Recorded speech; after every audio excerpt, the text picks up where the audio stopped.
Hi, everybody. That's coming from Anon HQ, and I already have one video similar to this, which we already know from the drug trades in Vietnam and everything else that this already goes on. The opiate trade is pretty much how they float the U.S. dollar. That's been proven. What I understood is back in the olden days they had cotton and wheat and barley. Now they have opiates and other crops like marijuana that they trade back and forth, and that's how they bring the dollar value forward, and they put a gross domestic product or something along those lines together to help raise the dollar up. Where back in the old days it used to be cotton, wheat, and barley. Now it's cocaine, opium, and various marijuana plants and stuff of that nature. It's the same trade, but now they've made the individual illegal to basically do what the government's doing. Where in the good old days, it was not illegal. But now it is. So this is what I'm going to basically show. Rumors persist. CIA helps export opium from Afghanistan. Well, we know this is true. This has been true since probably the 1800s, I imagine. If opium trades go that far back, but I believe it goes, well, depending on what civilization, opium's always been a huge commodity. Anyways, Kabul, Afghanistan, despite billions spent on eradicate opium crops in Afghanistan, crops is more popular than ever, or the crop is more popular than ever, leading many to wonder whether some U.S. forces may actually be encouraging its growth of heroin and later becomes.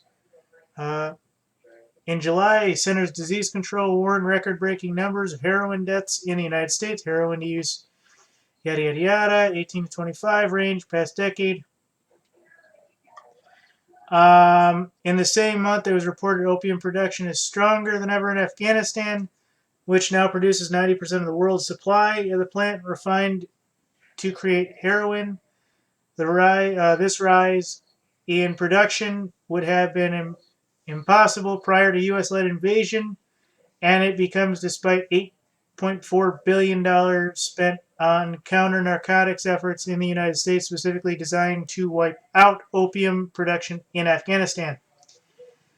So, with photos circulating in 2010 that show U.S. soldiers patrolling opium fields, questions remain about what Americans' real involvement may have been in the opium trade.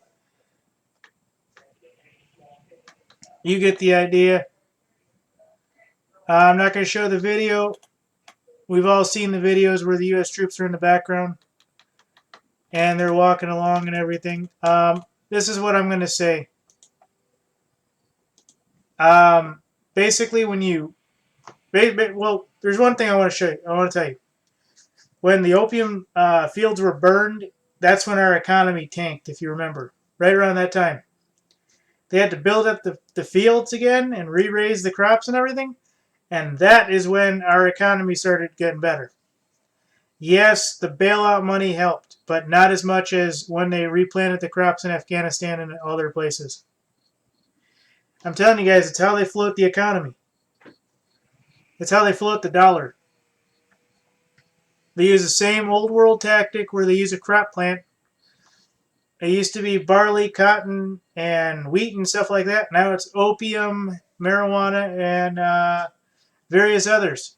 And the difference is the governments run the trade. That's it. That's the difference.